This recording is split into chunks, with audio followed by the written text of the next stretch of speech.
hacerlo una vez más, ¿verdad? El libro de Apocalipsis, el tema principal es el día del Señor.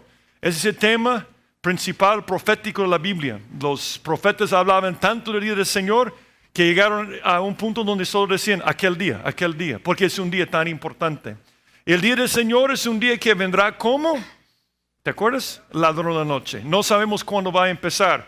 Sabemos, según 1 Tesalonicenses 4, 13 a 5:3, que justo antes la iglesia va a ser arrebatada. Vendrá después el día del Señor, un día donde Dios va a venir, Jesús va a venir para establecer su trono sobre la tierra. Pero para establecer su trono va a tener que desalojar a todas las personas que no están de acuerdo. Entonces, en el libro de Apocalipsis, el apóstol Juan es llevado sobrenaturalmente hacia el futuro al día del Señor. Dice que está en el momento del día del Señor y viene Jesús y dice, escribe las cosas antes, durante y después. Entonces, si quieres entender dónde estamos en nuestro estudio, Apocalipsis 1 a 3 es la iglesia. Es el tiempo entre la ascensión, el día de Pentecostés, el arrebatamiento. Hoy estamos en los últimos días de la iglesia. El siguiente evento profético es el arrebatamiento. Y después el mundo va a pasar por el día del Señor. Ahora, como repito, cuando venga Jesús para establecer su reino, justo antes va a tener que desalojar a las personas que no están de acuerdo. Eso se llama la tribulación. Por eso va a ser un tiempo de juicio. Y va a durar 7 años. Y esos son los últimos días del mundo. Después de desalojar a estas personas, va a regresar Cristo con la iglesia y vamos a reinar con Él 1000 años. El día del Señor incluye el milenio también, porque para el Señor 1000 años son como un día. Entonces, todo esto es para entender el libro de Apocalipsis. Las cosas antes, 1 a 3. Las cosas durante, 4 a 20. Y las cosas después, capítulo 21 a 22. Entonces, hace 2 semanas comenzamos hablando del día del Señor desde el punto de vista de los sellos. Y vimos en capítulos 4 y 5 que está sentado sobre el trono Dios y todo el mundo está buscando a alguien digno de abrir la escritura de la tierra. Y por supuesto Jesús es digno para hacerlo. Y cada vez que desata un sello, hay juicio sobre la tierra. Entonces vimos esto la semana pasada. Viene Jesús, agarra la escritura, entonces Él va desatando los sellos y hay juicio en la tierra. Entonces hemos visto, por supuesto, 6 de los 7 sellos. Vimos que el primer sello representado por un caballo blanco que representa a Cristo, el anticristo, venciendo y ganando la paz por la diplomacia. Pero no va a durar mucho tiempo. Y después viene el caballo bermejo, rojo, y va a haber guerra. Caballo negro, hambre. Caballo amarillo, muerte. La cuarta parte del mundo va a morir en este juicio aquí. Y vimos la semana pasada el quinto juicio, que son los mártires. El sexto sello, donde Jesús va a sacudir a todo el universo y va a regresar en la segunda venida. Y finalmente en capítulo 8, todavía no hemos llegado, vamos a ver que va a haber silencio durante media hora. Y yo les expliqué la semana pasada que yo creo que en los 7 sellos, uno va de la primera parte de la tribulación hasta la última parte de la tribulación. Hay 2 formas de leer el libro de Apocalipsis. La mayoría de las personas leen el libro de Apocalipsis cronológicamente. Ellos dicen que capítulo 6 viene antes de 7, 7 antes de 8, 8 antes de 9, 9 antes de 10, y lo leen cronológicamente. Yo veo muchos problemas con leerlo de esta forma. De hecho, vamos a ver un problema esta noche. Veamos lo que dice en capítulo 7. Y vamos a ver que el libro de Apocalipsis, eso es lo que yo creo, es como una película o una novela. Tú has visto una película típica donde de repente está una persona y hay una escena retrospectiva, ¿verdad? Un flashback, ¿verdad? Donde regresa en el tiempo para explicar por qué está este personaje, para explicar la escena. Así contamos las historias. Nosotros lo hacemos todo el tiempo. Si estamos contando una historia larga a alguien, de repente decimos, un momento, tenemos que tomar un paso atrás para explicar otra cosa. Yo creo que el libro de Apocalipsis es así. Yo no creo que el libro de Apocalipsis sea directamente cronológico desde capítulo 6 hasta 19. Y vamos a ver por qué en capítulo 7, porque mira lo que dice capítulo 7, versículo 1. Dice, después de esto, ¿después de qué? Después del sexto sello, cuando van a caer las estrellas, cuando cada isla y monte va a ser removido de su lugar, y cuando el sol se va a oscurecer, cuando la luna no va a dar su resplandor tampoco. Entonces, después de esto, dice Juan, después de esto vi a 4 ángeles en pie sobre los 4 ángulos de la tierra, que detenían los 4 vientos de la tierra, para que no soplase viento alguno sobre la tierra, ni sobre el mar, ni sobre ningún árbol. Y vi también a otro ángel que subía de donde sale el sol, y tenía el sello de Dios vivo, y clamó a gran voz a los 4 ángeles, a quienes se les había dado el poder de hacer daño a la tierra y al mar, diciendo: no hagáis daño a la tierra, ni al mar, ni a los árboles, hasta que hayamos sellado en sus frentes a los siervos de nuestro Dios. Ahora, si tú lees de capítulo 4 hasta 19 cronológicamente, ¿cómo explicas que está haciendo estas personas antes del daño a la tierra y el mar y los árboles? Acabamos de ver en el 6º sello que obviamente está dañando la tierra. No sé si están de acuerdo conmigo. Por eso no puedo leer el libro cronológicamente. No, yo veo que es imposible hacerlo. Yo creo que lo que vamos a ver es que va a contar la historia como contamos historias, ¿verdad? Va a dar la información y va a haber muchos flashbacks o escenas retrospectivas. Entonces, aquí dice que como un paréntesis, que yo creo que es un paréntesis, es lo que yo creo que es lo que está pasando. Viene Juan y tiene una visión de los 6 sellos. En el 5º sello están los mártires. Y uno podía preguntar, ¿de dónde vienen ellos? O sea, yo entiendo que todos los creyentes se fueron al arrebatamiento. De repente tú tienes a personas salvas, ¿de dónde vienen? Y lo que yo me imagino es que esa es una escena retrospectiva para decir, de ahí vienen. Vamos a ver que 144,000 judíos evangelistas van a salir por el mundo para predicar el evangelio. De ahí van a venir los mártires. Y por eso yo creo que está diciéndolo. Y mira lo que dice el versículo 3. Diciendo: no hagáis daño a la tierra, ni al mar, ni a los árboles, hasta que hayamos sellado en sus frentes a los siervos de nuestro Dios. Y oí el número de los sellados: 144,000 sellados de todas las tribus de los hijos de Israel.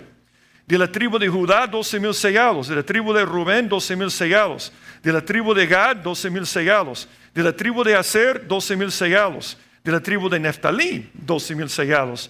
De la tribu de Manasés, 12,000 sellados. De la tribu de Simeón, 12,000 sellados. De la tribu de Leví, 12,000 sellados. De la tribu de Isaacar, 12,000 sellados. De la tribu de Zabulón, 12,000 sellados. De la tribu de José, 12,000 sellados. De la tribu de Benjamín, 12,000 sellados. Uno podía preguntarse, ¿por qué tanta información? Porque yo creo que Dios sabía que en los últimos días muchos grupos iban a reclamar esas promesas dadas a Israel. Hoy en día, casi todos los que se dicen cristianos en el mundo dicen que los 144,000 son cristianos. Y yo voy a decirles porque no creo que sean cristianos, porque dice que son judíos. Sencillamente, es lo que dice. Y para enfatizarlo, toma el tiempo para describir todas las tribus. Y la iglesia no tiene tribus. Y siempre cuando alguien como los testigos de Jehová, algunos adventistas también dicen que son de los 144,000, yo siempre pregunto, ¿de cuál tribu? Pero es simbólico. Sí, cuando no tiene la respuesta dice que es simbólico, ¿verdad? Pero esto está enfatizando que 144,000 judíos van a ser sellados para hacer algo especial. Ahora, estaba pensando, ¿cuál enfoque podemos poner esto? Porque algo que yo he querido hacer en los mensajes de Apocalipsis es sacar una aplicación más práctica para nosotros. Y lo que me llama la atención aquí es que en medio de todo el juicio, Dios toma un paréntesis para que la gente se pueda convertir. No es Dios así. O sea, la tierra se merece ser completamente destruida, pero en medio de todo el juicio, Dios dice, un momento, voy a tomar tiempo para que más personas puedan conocerme. Es porque nuestro Dios es un Dios de gracia. Lo que yo veo en capítulo 7, y vamos a tomar 2 mensajes para verlo, es un paréntesis de gracia. Es como que por todos lados están cayendo todos los juicios, las bombas, todo por todos lados, y dice Dios, un momento, yo tengo que ganar más personas, porque Dios es un Dios de gracia. La gente de ese tiempo no se merece esto, pero lo que vemos aquí, y ese es el título que he puesto, es la gracia de Dios en medio de la crisis. Y yo creo que hay una aplicación para nosotros, aunque esta va a ocurrir en la gran tribulación, yo creo que hay una aplicación para nosotros. Porque lo que vamos a aprender es que cuando Dios nos dice que debemos hacer algo o no debemos hacer algo y no le hacemos caso, Aún así, cuando sufrimos la crisis, es un Dios de gracia. Esto me impresiona de Dios. Alguien que lo dijo muy bien, y tú sabes que es uno de mis pasajes favoritos en Eclesiastés, dijo, Salomón, es mejor ser un perro vivo que un león muerto, porque si estás vivo, tienes esperanza. Y yo no sé qué está pasando en tu vida, si estás enfrentando una prueba, o si tú dices, Dios ya no puede conmigo, yo he cometido muchos errores, pero yo te voy a decir algo, si estás vivo, hay esperanza. Y este pasaje nos dice que aún en el momento más oscuro de la historia, hay esperanza para la gente. Así que vamos a orar antes de ver algunos principios aquí. Padre, gracias por este tiempo que nos ha dado esta noche para estudiar tu palabra. Y gracias por esta promesa que ya viene el Señor. Y te damos gracias, Señor, por la relación que tenemos contigo, Señor. Y que tú nos vas a sacar de aquí antes que comienza el día del Señor. Yo te pido, Señor, que nos cargues con aquellos que no te conocen, para que podamos compartir con ellos, para que ellos puedan convertirse ahora.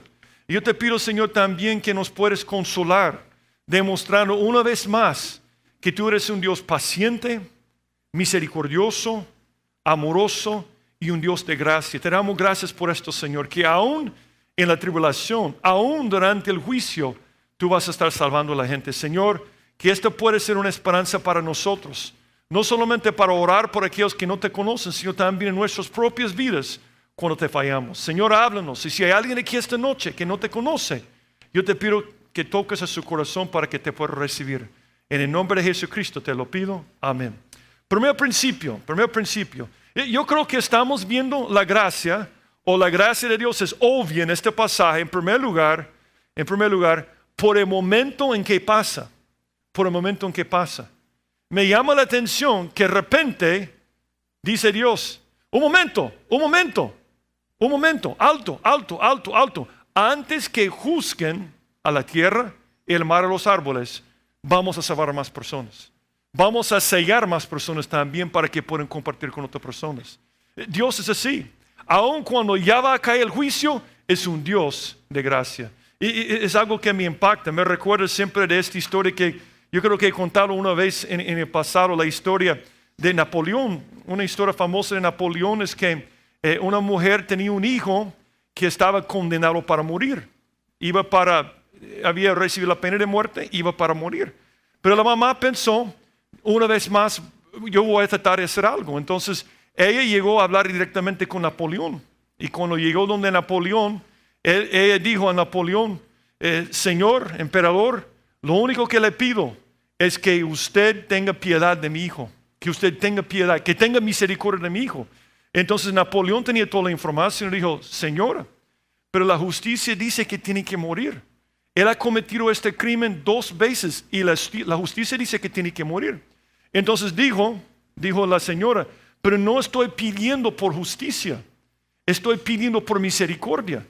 Entonces Napoleón dijo a la mujer, pero no se merece la misericordia.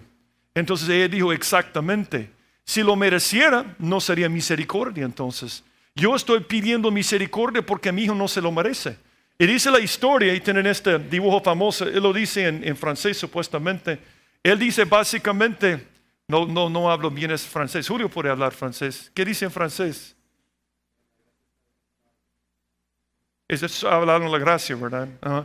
Entonces en este momento viene Napoleón y dice, entonces le voy a hacer misericordia. Porque era un hombre de gracia en este momento. Y estaba pensando, es igual con Dios. Muchas veces nosotros cuando pensamos en otras personas o cuando pensamos en otras situaciones, queremos la justicia. Demandamos la justicia. Pero en nuestras vidas no queremos la justicia. Si fuera por la justicia de Dios, todos iríamos al infierno. ¿Estamos de acuerdo con esto? Por la gracia de Dios vamos a ir al cielo. Esto me impacta en la forma que debo tratar a otras personas también.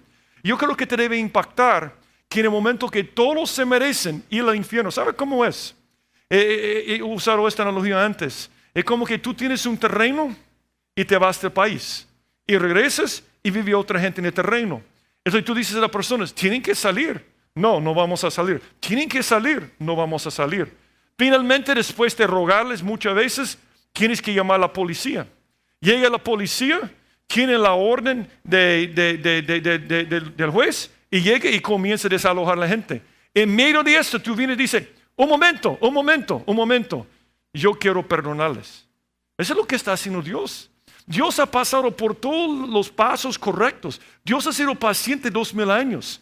Y aún en el momento que está ejecutando el juicio, es como que la mujer viene a él y dice, una vez más misericordia. Dice, ok, yo lo voy a hacer. Justo antes que caiga el juicio, viene la gracia de Dios. Es increíble esto, cuando está llevando a cabo la sentencia. Ahora, mira lo que dice, versículo 1.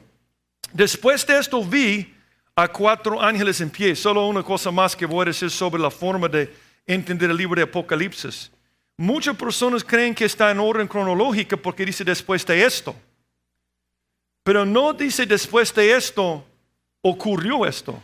Dice después de esto vi. ¿Están de acuerdo? Después de esto vi. Entonces dice que después de esto vi a 4 ángeles en pie sobre los 4 ángulos de la tierra, que detenían los 4 vientos de la tierra para que no soplase viento alguno sobre la tierra, ni sobre el mar, ni sobre ningún árbol. Yo quiero recordarte que los vientos en la Biblia siempre representan pruebas y juicios. Pruebas y juicios. Tú conoces este pasaje probablemente desde la escuela dominical. Pero cualquiera que me oye estas palabras y no las hace, le compararé a un hombre insensato que edificó su casa sobre la arena. Y descendió lluvia, y vino ríos, y soplaron vientos. Y dieron con ímpetu contra aquella casa y cayó y fue grande su ruina. Yo siempre, cuando enseño esta parábola a una persona, yo siempre digo, en los 2 casos, los 2 hombres construyeron casas, los 2. Los 2 no tenían ningún problema cuando no había pruebas. Es lo que pasa en tu vida. Si no edificas tu vida sobre la roca, que es lo que dice Jesús, no vas a tener problemas cuando no hay pruebas. Pero cuando lleguen las pruebas, como los vientos, ahí es cuando cae la casa. Los vientos representan las pruebas de la vida. Entonces aquí están 4 ángeles deteniendo los vientos. También representa el juicio. Dice en Daniel capítulo 7, Daniel dijo, miraba yo en mi visión de noche, aquí que los 4 vientos del cielo combatían en el gran mar. Y 4 bestias grandes, diferentes la una de la otra, subían del mar. En la Biblia, cuando hablan de vientos, es como un viento en tu casa, o cuando tenemos estos tormentas fuertes con los vientos, es una prueba. Es una prueba para probar la fortaleza de los árboles, es una prueba para tu casa, es una prueba para tu techo. Nosotros siempre fallamos, ¿verdad? Porque siempre hay goteras en nuestra casa. Pero los vientos son una prueba para nosotros. Entonces, la tribulación se llama la hora de la prueba de Dios. Entonces, están por ejecutar el juicio. Los ángeles están deteniendo los vientos. Y yo encontré solo un dibujo de esto, pero yo me puedo imaginar 4 ángeles gigantescos deteniendo los vientos en este momento. Está diciendo Dios, todavía no. Y están al punto de juzgar y dicen, no, yo quiero salvar más personas, porque esa es la gracia de Dios. Ahora, solo quiero decir algo antes de ir al versículo 2. 2 cosas. Los ángeles casi siempre tienen que ver con el juicio. Yo sé que también tienen que ver con cuidar a las personas en la Biblia, pero tienen que ver con el juicio. Desde ahora adelante vamos a ver más y más el ministerio de los ángeles. Dios va a estar usando los ángeles mucho para juzgar. Pero una segunda cosa, los críticos de la Biblia les gusta señalar este pasaje para decir que la Biblia no es infalible. Dicen, la Biblia enseña que la tierra es plana porque aquí la Biblia dice que hay 4 ángulos de la tierra. Entonces están diciendo, eso significa que la Biblia cree que la tierra es plana. 2 pensamientos. Número 1, la Biblia declaraba la tierra redonda cuando todos los científicos en el mundo creían que era plana. Ese es número 1. En el año 600 antes de Cristo, cuando todos los científicos estaban seguros que la tierra era plana, la Biblia decía esto, en Isaías 40, versículo 22. Él está sentado sobre el círculo de la tierra. Si tiene un círculo, la tierra es redonda. Estamos de acuerdo con eso. Número 1, no crees a esta persona que ataca la Biblia. No saben lo que están hablando. La Biblia siempre dice que la tierra es redonda, cuyos moradores son como langostas. Él extiende los cielos como una cortina, los despliega como una tienda para morar. Ese es número 2. Entonces, ¿por qué habla de 4 ángulos? Porque la Biblia, aunque no puede contradecir a la ciencia, no es un libro científico. Si Dios hablara como tu profesor de la física, ¿quién entendería?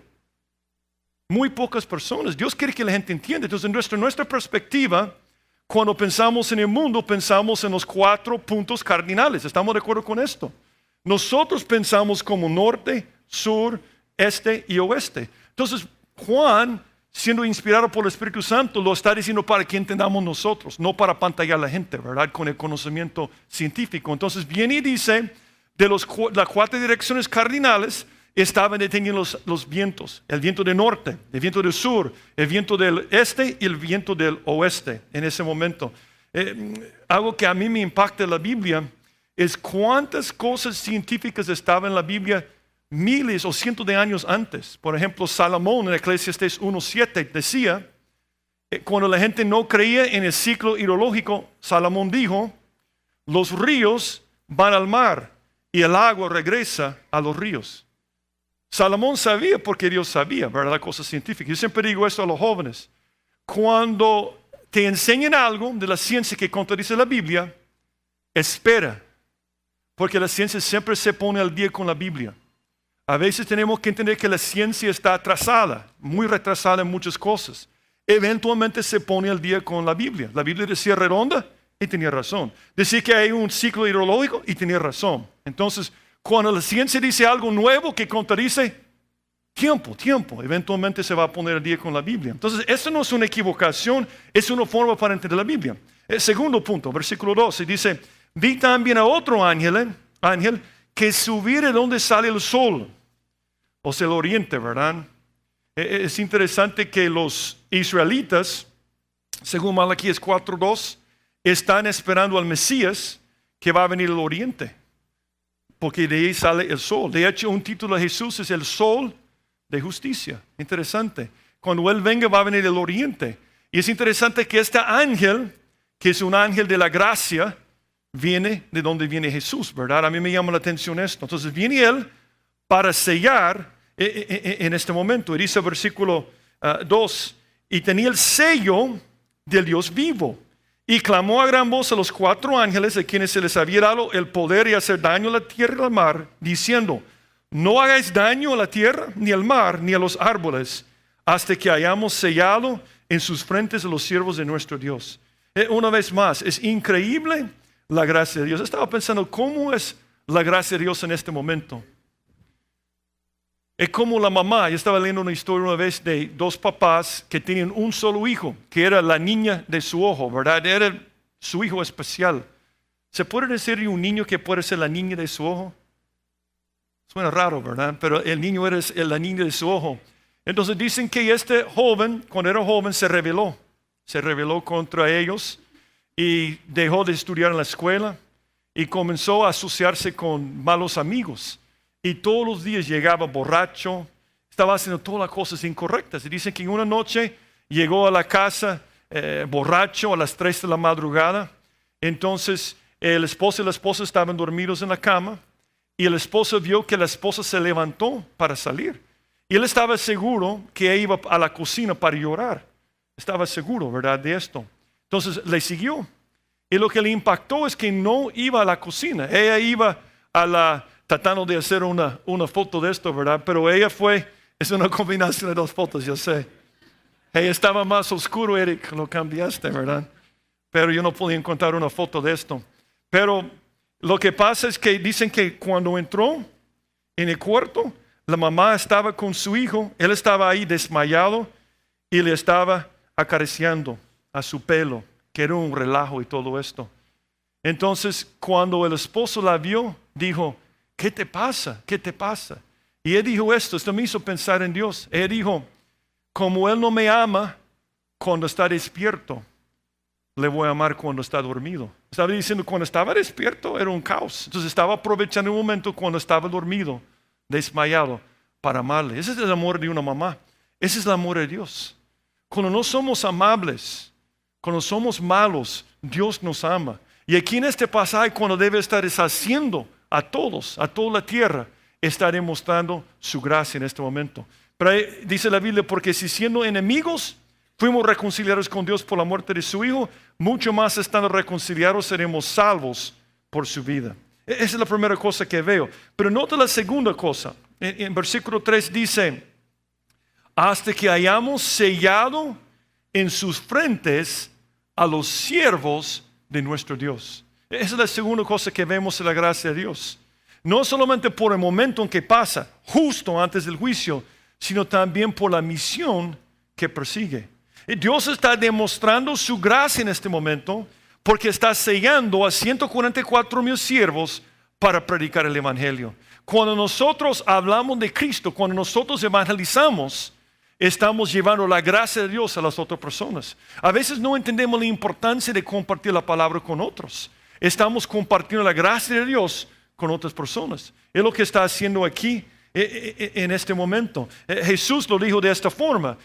Tú te acuerdas que Jesús explica los 7 sellos, ¿verdad? Pero también explica esta parte. Dice Jesús, entonces os entregarán a tribulación y os matarán y seréis aborrecidos de todas las gentes por causa de mi nombre. Muchos tropezarán, entonces se entregarán unos a otros y unos a otros se aborrecerán. Y luego dice Jesucristo, y muchos falsos profetas se levantarán, engañarán a muchos, y por haberse multiplicado la maldad, el amor en muchos se enfriará. Mas el que persevera hasta el fin, este será salvo. Viene Jesús y dice, este momento aquí, esta cosa de tribulación es un tiempo terrible. No hay amor. No hay amor. ¿Te puedes imaginar un tiempo cuando no hay amor? No está la iglesia. Pero en el momento cuando no hay amor, viene Jesucristo y dice, pero yo voy a hacer algo al respecto. Ellos se merecen el juicio y que mueren todos, pero yo voy a hacer algo. Y en ese momento Él manda a otros a predicar su palabra. Mira lo que dice el versículo 14. Dice el versículo 14, y será predicado este evangelio del reino, ¿dónde? En todo el mundo. Esos 144,000 van a ir a todo el mundo para testimonio a todas las naciones, y entonces vendrá el fin. No te preocupes por las personas que no escuchan el evangelio. Los 144,000 van a ir a todos por todo el mundo y después vendrá el fin. Y viene Jesús y dice, Él está sellando a estas personas por esta persona.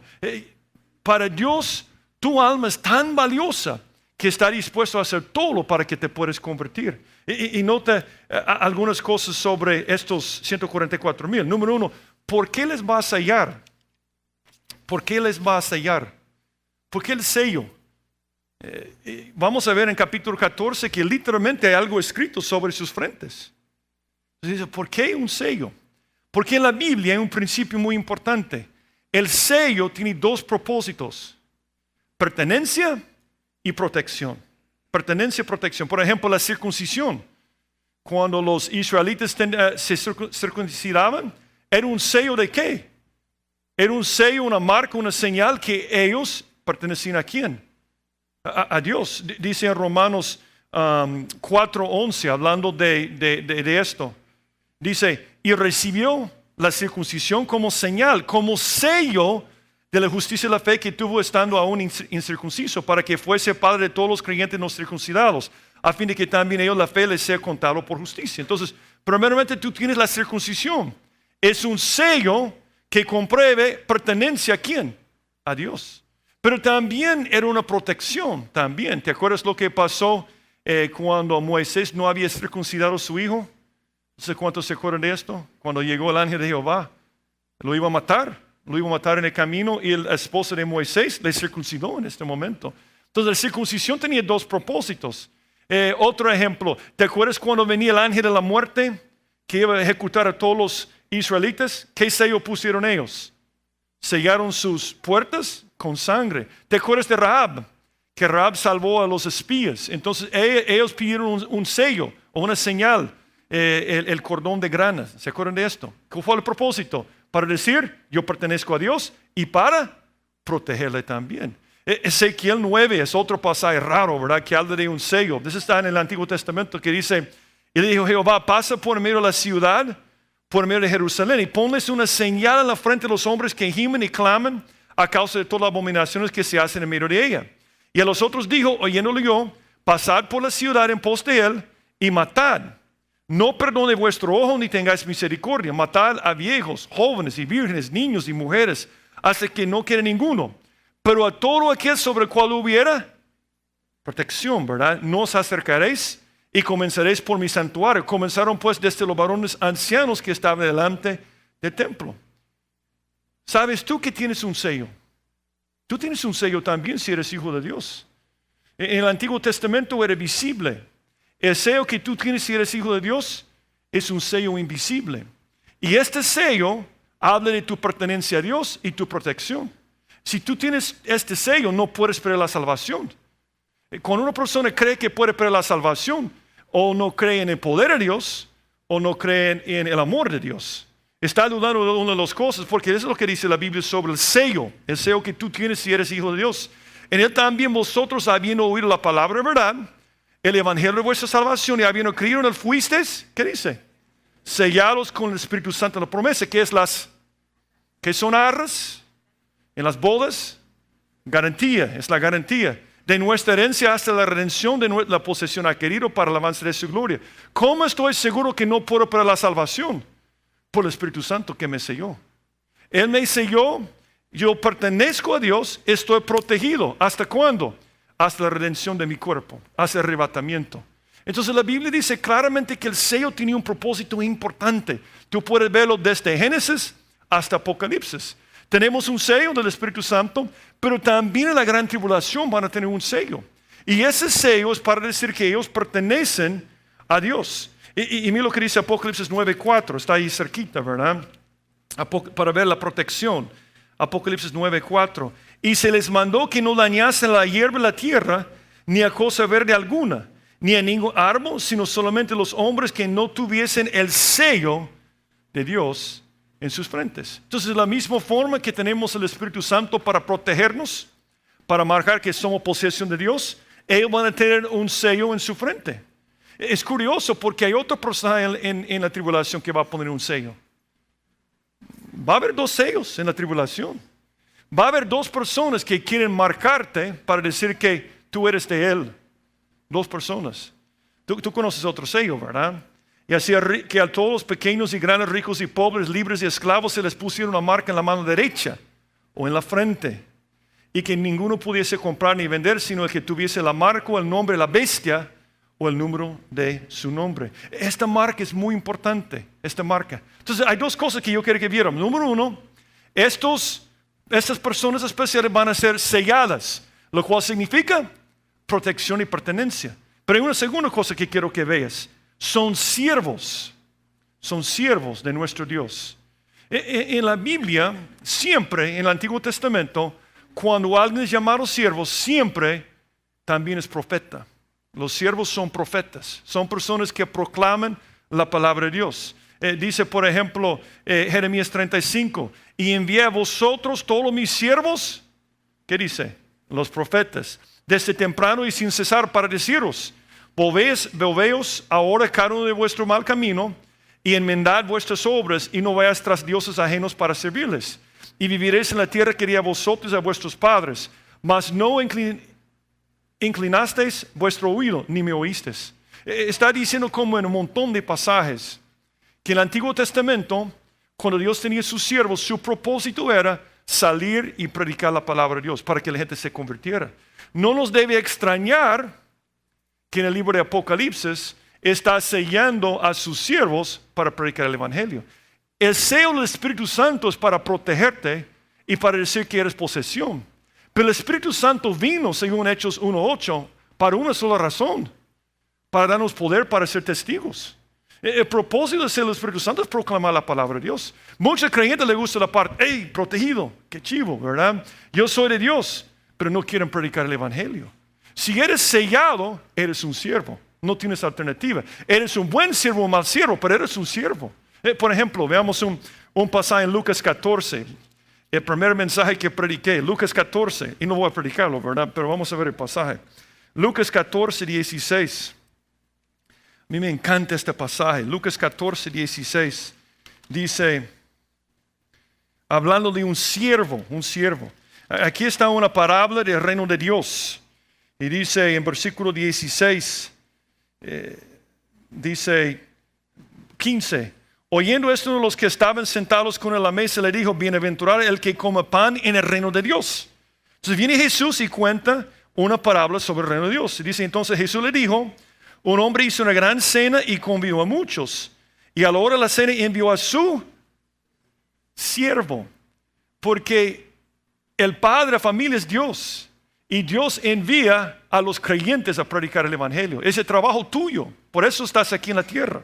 Y dice, envió a su siervo a decir a los convidados, venid, que todo está preparado. Y todos a uno comenzaron a excusarse. Primero dijo, he comprado una hacienda y necesito ir a verla. Te ruego que me excuses. Otro dijo, he comprado 5 yuntas de bueyes y voy a probarlos. Te ruego que me excuses. Y otro dijo, acabo de casarme y por tanto no puedo ir. Cuando no eres un siervo de Dios, haces excusas. O sea, no tienes que servir al Señor, pero cuando alguien siempre me hace excusas que no puede servir al Señor, no puede congregarse, yo digo, probablemente no soy un creyente según la Biblia, porque no quiere servir al Señor. Entonces ellos hacen excusas ridículas. ¿Por qué no pueden ir a la cena si habían comprado una hacienda? ¿Y quién compra 5 yuntas de bueyes sin probarlos? Es una mentira. No los había probado y las había comprado. ¿Y por qué no puede llevar a su esposa? O sea, así es la gente religiosa que no sirve de Dios. Y dice después, me gusta cómo termina, dice, vuelto el siervo, hizo saber esta cosa de su señor. Entonces enojado el padre de familia dijo a su siervo, ve pronto por las plazas de las calles de la ciudad y trae acá a los pobres, los mancos, los cojos y los ciegos. Y dijo el siervo, fíjese, señor. No, él no dijo fíjese. El siervo nunca dice fíjese. Nunca. El siervo dice, Señor, se ha hecho como mandaste. Y punto. No pone excusas. Y dice, aún hay lugar.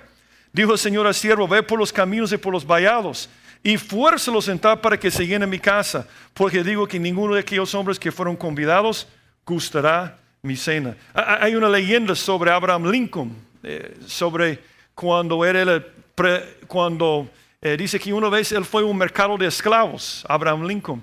Y dice la leyenda, no están seguros si es cierto, pero demuestra una verdad de la Biblia. Dice que fue al mercado de esclavos, a la subasta, y él ganó y compró una señorita, una esclava. Y dice que la esclava estaba pensando durante toda la subasta, otro blanco que me va a comprar y me va a abusar. Es lo que estaba pensando durante toda la subasta. Viene Abraham Lincoln, la compra, entonces cuando estaba en camino a su casa, él da la vuelta y dice a ella, estás libre. Entonces ella dice, ¿qué quiere decir que estoy libre? Estás libre, significa que estás libre. Entonces dice, o sea, estoy libre para decir lo que yo quiero decir. Estás libre para decir lo que quiere decir. Estoy libre para hacer lo que quiere ser. Estás libre para hacer lo que quiere ser. Estoy libre para ir donde yo quiero ir. Estás libre para ir donde quieres ir. Y dice la leyenda, con lágrimas en sus ojos dijo, entonces quiero ir con usted. ¿Y por qué dijo esto? Porque alguien le había amado. Jesús es igualito. Jesús te vio en el mercado de los esclavos y llegó al mercado de los esclavos y te compró con la sangre que derramó en la cruz. Te compró, te llevó a la casa y dijo, estás libre. Si eres un buen siervo, tú dices, ¿puedo ir donde yo quiera? Sí, claro que sí, dice Jesús. No tienes que servirme, pero si eres un buen siervo, ¿sabes lo que dices? Yo quiero servirte, Señor. Yo quiero seguirte. Por eso no nos debe extrañar que estos siervos están hablando de Cristo. Mira un pasaje más. Vale la pena ver este pasaje, Mateo 22. Algunas personas creen que la parábola de Mateo 22 es la mismísima parábola que acabamos de ver. Pero hay una gran diferencia. Y eso te va a ayudar para entender lo que hacen estos siervos. Mateo 22, versículo 1. Respondió Jesús, les volvió a hablar en parábola diciendo, el reino de los cielos es semejante a un rey que hizo fiesta de bodas a su hijo. El reino de Dios es espiritual. Para entrar en el reino de Dios tienes que nacer de nuevo. Esa es la forma de entrar en el reino de Dios. El reino de los cielos es físico. El reino de los cielos es el reino que va a ser establecido sobre Jerusalén, en este lugar. Dice Jesús, el reino de los cielos, o sea, el milenio, va a ser como un hombre que hizo una fiesta de bodas para su hijo. ¿Ok? Dice después, ¿y envió a quién? A sus siervos, por supuesto, a llamar a los convidados a las bodas, mas esos no quisieron venir. Volvió a enviar otro siervo diciendo, decir a los convidados, de aquí he preparado mi comida, mis toros y animales engordados han sido muertos y todo está dispuesto, venid a las bodas. Mas ellos sin hacer caso se fueron, uno a su labranza y otro a sus negocios. Otros tomando los siervos los afrentaron y los mataron. Acuérdate que esos 144,000 van a morir. Ellos van a dar sus vidas. Y dice, y al oírlo el rey se enojó enviando sus ejércitos, destruyó a aquellos homicidas y quemó su ciudad. Entonces dijo a sus siervos, las bodas de verdad están preparadas, mas los que fueron convidados no eran dignos. Y pues a las salidas de los caminos y llamar a las bodas a cuantos hayáis. Y salieron los siervos por los caminos, juntaron a todos los que hallaron, juntamente malos y buenos. Y las bodas fueron llenas de convidados. Y entró el rey para ver los convidados. Y vio ahí un hombre que no estaba vestido de boda. Y se le dijo, amigo, ¿cómo entraste aquí sin estar vestido de boda? Mas él enmudeció. Entonces el rey dijo a los que servían, atadle de pies y de manos y echarle en las tinieblas de afuera. Ahí será el lloro, el crujir de dientes. Vamos a Apocalipsis 7. Apocalipsis 7. Es un punto muy importante. Ahora, los judíos salen en la primera parte. Predican el evangelio por todos lados. Ellos son los siervos, los profetas, predicando la palabra. Ellos están invitando a toda la gente de la tribulación que vengan a la fiesta para su hijo. ¿Dónde va a ser la cena de las bodas del Cordero? Vamos a casarnos en el cielo. ¿Dónde va a ser la fiesta? En la tierra. Durante la tribulación están predicando a todos los que vengan a la fiesta. La mayoría dicen que no y matan a los que están invitando. Pero después los vuelve a enviar y ganan muchas personas. Entonces, para entrar en el milenio o para entrar en esta fiesta, tienes que tener vestido de boda. Eso no está hablando de nuestro tiempo ahora, es diferente. Mira lo que dice Apocalipsis 7, hablando de esta persona que van a ser salvos. Dice versículo 13, entonces uno de los ancianos habló diciéndome, esos que están vestidos de ropas blancas, ¿quiénes son? ¿De dónde han venido? Yo le dije, Señor, tú lo sabes. Y él me dijo, esos son los que han salido ¿de qué? La gran tribulación. Y han lavado sus ropas y las han emblanquecido en la sangre del Cordero. Ellos van a salir por todos lados predicando el evangelio y van a ser especiales. Van a ser especiales porque van a ser en primer lugar siervos. Pero mira lo que dice sobre ellos en Apocalipsis 14. Esos son los que no se contaminaron con mujeres, pues son vírgenes. Esos son los que siguen el Cordero por donde quiere que va. Esos fueron redimidos de entre los hombres como premisas para Dios y para el Cordero. Y dice en versículo 3 que no mienten tampoco. Yo voy a decir algo y lo estoy diciendo con todo mi corazón. Es triste que hoy en día sería difícil encontrar 144,000 vírgenes que no mienten. Perdón, pero es triste, es triste. Cuando tú tienes muchos años de ser un creyente, te impacta que en la iglesia hay muy pocos que quieren ser siervos, cuidar sus relaciones sexuales y ser honrados. Pero Dios quiere ganar el mundo. Él quiere que la gente conozca su gracia y Él no va a escoger a cualquier persona para hacerlo. A mí me impacta este grupo de hombres. Pero hay una última cosa para terminar y tenemos tiempo. La última cosa. La gracia de Dios es obvia también por el mantenimiento de la promesa. ¿Cuál promesa? Que Dios iba a salvar a Israel. Esos son judíos. Israel va a ser salvo. Eso es increíble.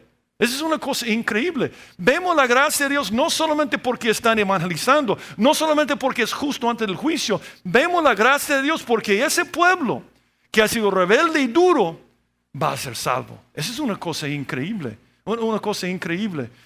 Una vez la reina Victoria, que yo creo que muchos aquí saben que ella se convirtió.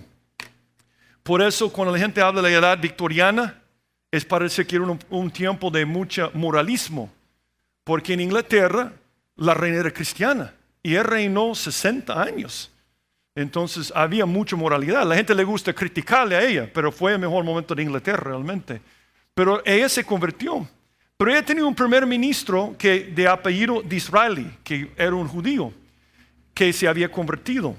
Y una vez le preguntó a él y dijo al primer ministro, el primer ministro dice, Señor primer ministro, deme una sola evidencia que la Biblia es la palabra de Dios. Deme una sola evidencia que Dios existe. Estaba pidiendo la misma cosa. Entonces él dijo a la reina, dijo, el judío, su majestad, el judío. ¿Y saben lo que estaba diciendo? Solo Dios podía proteger una nación 878 años cuando no tenía un hogar. Solo Dios podía hacer esto. Lo que pasó el 14 de mayo de 1948 es un milagro. Una nación que se desapareció y fue esparcido por todo el mundo, existió otra vez. Es un milagro. Y esto demuestra la gracia de Dios, porque Dios está salvando la nación de Israel. Y yo creo que por eso hay tanto antisemitismo hoy en día. Porque si el diablo puede hacerte odiar a Israel y dudar de las promesas, entonces tú vas a creer que Dios no cumple con sus promesas. Dios va a salvar a la nación no porque la nación es buena. Va a salvar a la nación porque no es buena. Esa es la gracia de Dios. A mí me emociona que Dios salve a esta nación porque yo veo a mí mismo en el espejo y digo, si puede hacerlo con ellos, conmigo lo puede hacer también. Tú tienes que recordar que Dios hizo una promesa a Abraham. Y haré de ti una nación grande y te bendeciré. Y engrandeceré tu nombre y serás bendición. Bendiciré a los que te bendijeren y a los que te maldijeren maldiceré. Y serán benditas en ti todas las familias de la tierra. La reina Victoria bendijo la nación de Israel, por eso fue un país tan poderoso. Después Winston Churchill no. Y ahí es cuando Alemania bombardeó y destruyó Inglaterra, cuando dieron su espalda a la nación de Israel. La Biblia dice claramente que es un pueblo especial. Si tú eres como la mayoría de la gente en el mundo, porque yo me he dado cuenta cada vez que yo predico sobre Israel, alguien se molesta conmigo. Dice que estoy predicando la política, y no tiene nada que ver con la política. Pero yo tengo una pregunta para ti que estás en contra de los judíos. Si Dios no va a cumplir su promesa y sus promesas con Israel, ¿cómo puedes estar seguro que va a cumplir sus promesas contigo? Dice en 2 Pedro 1:4, por medio de la cual nos ha dado preciosas y grandísimas promesas, para que por ellas llegases a ser participante de la naturaleza divina, habiendo oído la corrupción que hay en el mundo a causa de la concupiscencia. El primer ministro dijo, majestad del judío, porque estaba diciendo, comprueba la existencia de Dios. Y tú puedes contar con cada promesa en la Biblia, porque vemos que Él cumple con su promesa, aun cuando la gente es rebelde. Esa es una cosa increíble de Dios. Y esto me emociona, que en los últimos momentos de la historia está salvando a los israelitas. Ahora, mucho cuidado con decir que tú eres uno de los 144,000. Eso es algo muy viejo. Eso de decir yo soy judío, por eso Dios me promete la prosperidad y las riquezas. O yo soy judío, por esto vamos a conquistar a Jerusalén y poner nuestro trono. Mucho cuidado con esto. Esto comenzó en el tiempo de Apocalipsis. ¿Te acuerdas de esto aquí? Hablando en unas iglesias, dije, yo conozco tus obras y tu tribulación y tu pobreza, pero tú eres rico. Y la blasfemia los que se dicen ser judíos y no lo son. Y ni me atrevo a decir la última parte, sino sinagoga de Satanás. Hay judíos, hay iglesia, hay gentiles. Y no tenemos derecho de decir que Dios ha terminado con los judíos. De hecho, el apóstol Pablo escribió un capítulo entero para decir que Dios no ha desechado a la nación de Israel. Era un problema en su tiempo porque los gentiles decían, somos mejores, nos estamos convirtiendo. Y dijo al final de este libro, de este capítulo, dijo, ese es Pablo, porque no quiero, hermanos, que ignoréis este misterio, para que no sean arrogantes en cuanto a vosotros mismos. La persona que dice, yo soy Israel, es arrogante. Yo soy mejor que ellos. Ellos no se merecen la salvación porque yo soy mejor. Y dice, que aconteciera a Israel endurecimiento en parte. ¿Hasta cuándo? Hasta que entraron la plenitud de los gentiles. Eso está hablando de la tribulación. Y dice, y luego todo Israel será salvo, como está escrito, vendrá de Sion el libertador, que apartará de Jacob la impiedad, y ese será mi pacto con ellos cuando yo quite sus pecados. Muchas personas tienen un problema con esta frase. Todo Israel será salvo. ¿Qué significa esto? Significa todo Israel será salvo. Todos. Pero después de un proceso. Después de un proceso. Muy importante esto. Hemos visto que la tribulación del día del Señor tiene dos propósitos. Establecer el reino de Cristo, ¿estamos de acuerdo? Quitar los usurpadores, ¿verdad? Juzgar a los moradores de la tierra. Pero hay un tercer propósito muy importante que está en todo el Antiguo Testamento. También es para probar la nación de Israel para que sea salva. Un pasaje que lo dice claramente es Zacarías. Zacarías 13, el contexto cuando dice toda la tierra es de Israel, ese es el contexto. Y acontecerá en toda la tierra de Israel, dice Jehová, que las 2/3 partes serán cortadas en ella. ¿Por qué va a ser salva todo Israel? Porque para comenzar 2/3 rebeldes van a morir. Es una purificación. Y dice, y se perderá más la tercera parte, la tercera quedará en ella. Y meteré en el fuego a la tercera parte. Y los fundiré como se funde la plata. Y los probaré como se prueba el oro. Él invocará mi nombre y yo le oiré. Y diré, pueblo mío, y él dirá, Jehová es mi Dios. Todo Israel será salva después de 7 años de tribulación. Porque otro propósito es probar su nación, fundir su nación. Mira otro pasaje, disciplinar también. La Biblia dice que Israel es un hijo de Dios. Cuando Dios habló por medio de Moisés, dijo, dirás a Faraón, Jehová ha dicho así, Israel, colectivamente, toda la nación es mi hijo, mi primogénito. Ahora, si tú tienes un hijo y es rebelde, ¿qué debes hacer bíblicamente? No estoy hablando de psicología moderna, pero ¿qué dice la Biblia siempre que alguien debe hacer con un hijo rebelde? Biblia, no lo que hace la gente de hoy en día, la Biblia, disciplina.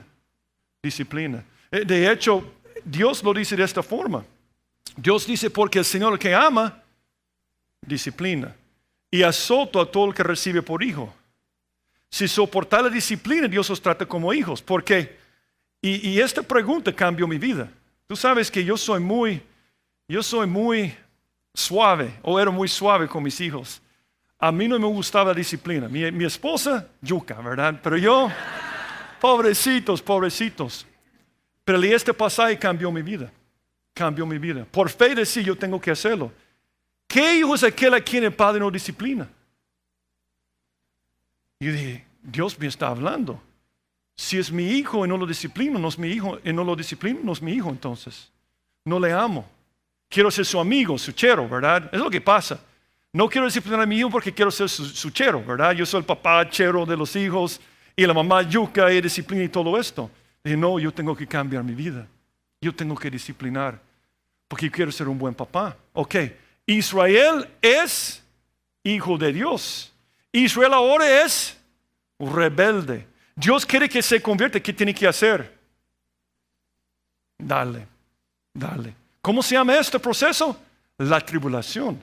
Dice Jeremías 37, cuán grande es aquel día, tanto que no hay otro semejante a él, tiempo de angustia para Israel, Jacob, pero de ella será librado porque 2/3 van a morir, la tercera parte va a ser fundida, purificado para que todos digan, Señor, tú eres mi Señor. Dice en Ezequiel, perdón que voy a dar varios pasajes, pero es el tema de Isaías, Ezequiel y Jeremías, es el tema. Yo sé que poco leemos estos libros, pero es el tema.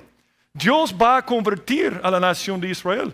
Si tú dices que eres judío espiritual y las promesas ya no tienen aplicación para Israel, debes tomar tu Biblia y cortar pedazos de tu Biblia.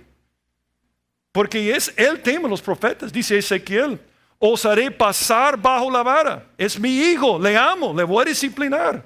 Y os haré entrar en los vínculos del pacto. Y apartaré entre vosotros a los rebeldes, 2/3, a los que se rebelaron contra mí, de la tierra de sus peregrinaciones los sacaré, mas a la tierra de Israel no entrarán y sabréis que yo soy Jehová. Otro pasaje, Malaquías, ¿y quién podrá soportar el tiempo de su venida? ¿O quién podrá estar en pie cuando Él se manifieste? Porque Él es como fuego purificador y como jabón de lavadores. Y eso no está hablando de este jabón que ven en algunas iglesias para lavar los demonios.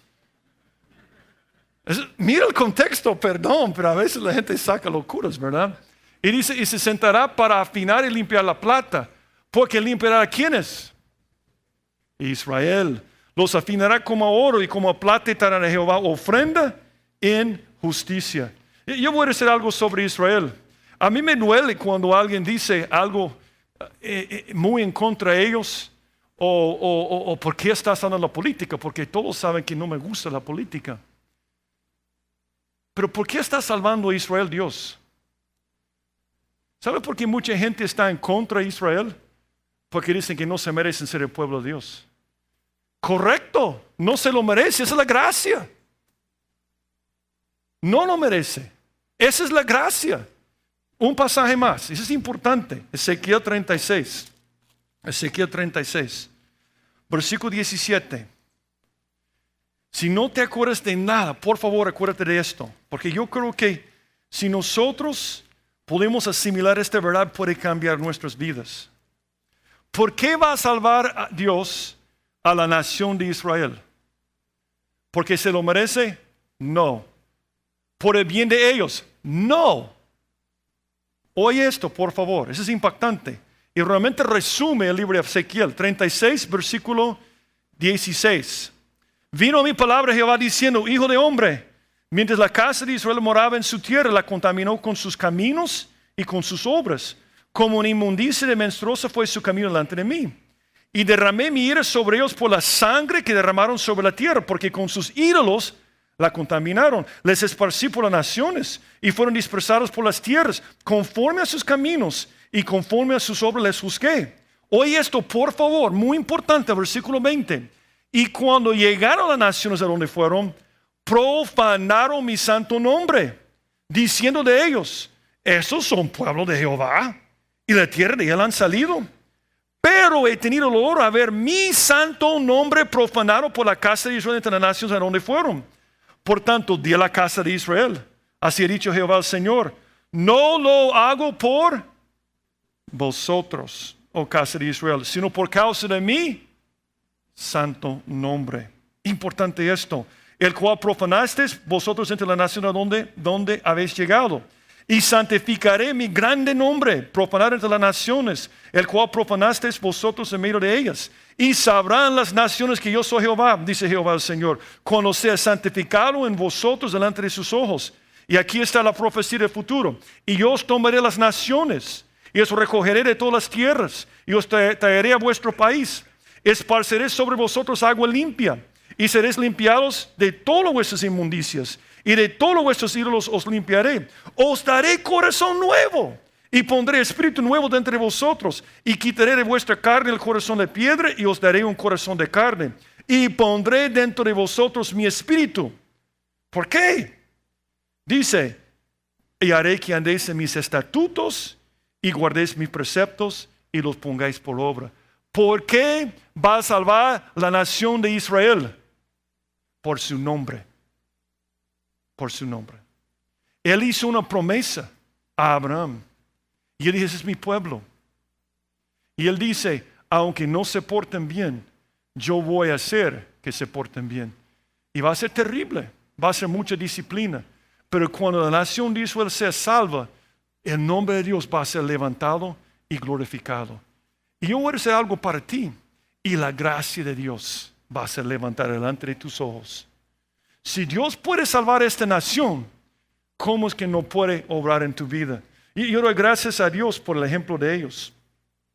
Cuando estaban votando los ingleses por si iban a apoyar a los musulmanes en contra de los judíos, o seguir permitiendo que los judíos llegaran hacia la tierra prometida, hubo una discusión grande en la Cámara de Lords y de los Comunes. En la Cámara de los Comunes, un creyente se puso de pie e hizo un discurso largo. Y él dijo a los ingleses: hermanos, si votamos en contra de Israel, votamos en contra de Dios. Y citó este pasaje. Él citó Amós 9:14. Y traeré el cautiverio a mi pueblo Israel.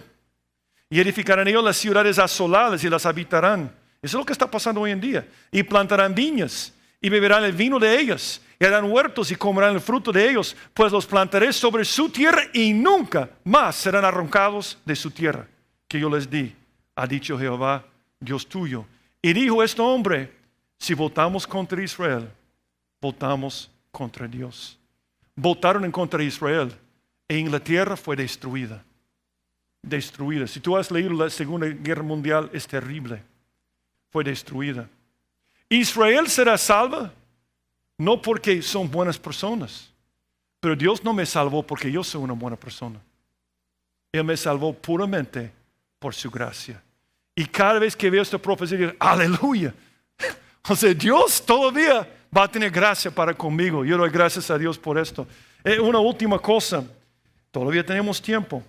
En esta lista muchas personas me preguntan, ¿por qué no están las tribus de Dan y Efraín? No sé cuántos aquí han hecho esta pregunta. No voy a leer otra vez por el tiempo, pero aquí está una lista de 12 tribus y quiero recordar de cómo funcionan las tribus.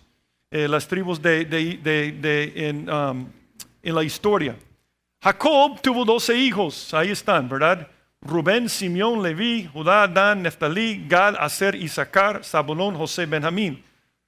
Los 10 hermanos, realmente sin Benjamín, traicionaron a José y lo enviaron a Egipto.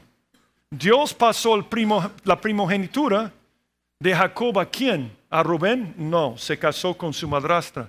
¿A Simeón? No, lo pasó ¿a quién? José. Entonces cuando Dios hizo la bendición, Él dijo, ok, vamos a hacer esto. Vamos a reemplazar a José con dos. Entonces fue de 12 tribus a 13 tribus. De 12 tribus, a 14 tribus. ¿Verdad? Está agregando 2 tribus. Están estos 12 y está agregando 2. En Números 1, 47, 50, cuando estaban entrando en la tierra prometida, estaban contando las tribus, Dios dijo, ¿quién no iba a tener tierra? ¿Te acuerdas quién no iba a tener tierra? Leví, muy bien, porque eran sacerdotes. Leví fue eliminado de esta lista, no sé si puse la X. Puse la X a José primero, ¿verdad? José recibe la X porque sus hijos lo han reemplazado, ¿están de acuerdo? Okay. José sale de la lista porque ellos 2 están ahí, tenemos 13. Leví fue quitado, no está funcionando esto, pero Leví fue quitado porque Dios dijo, Leví vive del templo, de tabernáculo, de servicio. Ahora tenemos 12, ¿están de acuerdo? Ok. En la lista de Apocalipsis 7, no lo voy a dar otra vez, está José y Leví y no están Dan y Efraín. Creo que tengo la lista aquí. Ok, está Efraín, ok. Dan, adiós. Efraín, adiós. Hola, Leví y José. Ok, ¿están de acuerdo conmigo?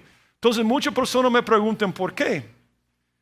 Porque Dan y Efraín en la historia de Israel siempre son asociados con algo terrible, la idolatría.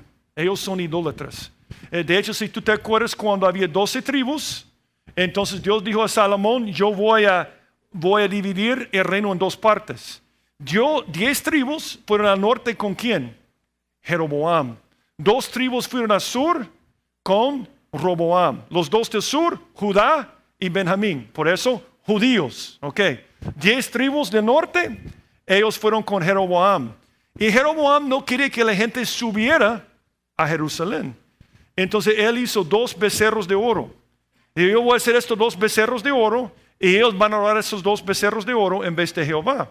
Y dice en Efraín es dado a ídolos, pero dice en 1 Reyes, y habiendo tenido consejo, ese es Jeroboam, hizo rey 2 becerros de oro. Y dijo el pueblo, bastante habéis subido a Jerusalén, y aquí tus dioses, oh Israel, los cuales te hicieron subir a la tierra de Egipto, y puso uno en Betel.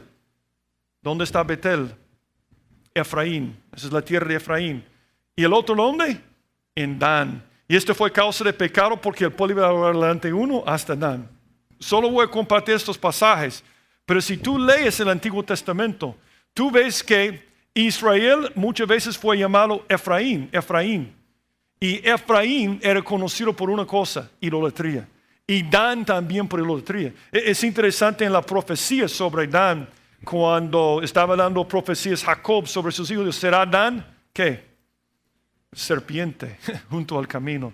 Entonces, Dios está escogiendo 144,000 personas especiales para ser sus siervos, para predicar el evangelio, para representar su nombre y su gracia. Tiene que escoger vírgenes, personas que tienen cuidado en sus relaciones sexuales, que no mienten, pero no pueden ser idólatras tampoco. Entonces por eso está escogiendo este grupo. Esa es la gracia de Dios. Yo digo, qué tremendo Dios, ¿verdad? Por el momento que pasa, a mí me llama la atención este paréntesis, que en medio de todo el juicio salva a estas personas. Por la misión, es la gracia de Dios que están predicando el evangelio. Pero el número 3 me impacta.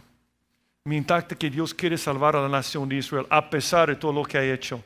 Y te debe impactar también. no significa, porque hay otro extremo, que los judíos son creyentes. Si un judío muere ahora sin Cristo, va al infierno. Cada judío tiene que recibir a Cristo. De hecho, hay judíos que se están convirtiendo hoy en día. Lo que significa es que en la tribulación, después de quitar la iglesia, Dios va a probar su nación para que sea salva, para cumplir con su promesa. Para que la gente diga, Dios es un hombre de su palabra. Yo glorifico su nombre porque es honrado. Por eso lo va a hacer. Esa es la gracia de Dios. Aún la tribulación, aún en la crisis, hay gracia. Y aún cuando tú haces lo incorrecto, como Israel, Dios te ama. Es mejor ser un perro vivo que la muerte. Hay esperanza por la gracia de Dios. Oremos. Padre, gracias por tu gracia. Algo que no merecemos. Sabemos todos que merecemos ir al infierno. Y te damos gracias, Señor, porque siendo enemigos, tú enviaste a tu Hijo para morir por nosotros en la cruz. Te damos gracias por esto, Señor. Y Señor, yo te pido en primer lugar que nos puedes cargar con aquellos que van a pasar por ese tiempo tan terrible donde no va a haber amor. Pero en segundo lugar, yo te pido que puedes consolar a aquellos que están pasando por una crisis, recordándoles que siempre eres un Dios de segundas y terceras y cuartas y quintas oportunidades, porque eres un Dios de gracia. Y Señor, yo te pido que tú obres en la vida de cada uno de nosotros y que podamos ser hombres y mujeres de gracia también en nuestro trato para con otras personas. Señor, gracias por Jesús. En el nombre de Jesucristo te lo pido. Amén.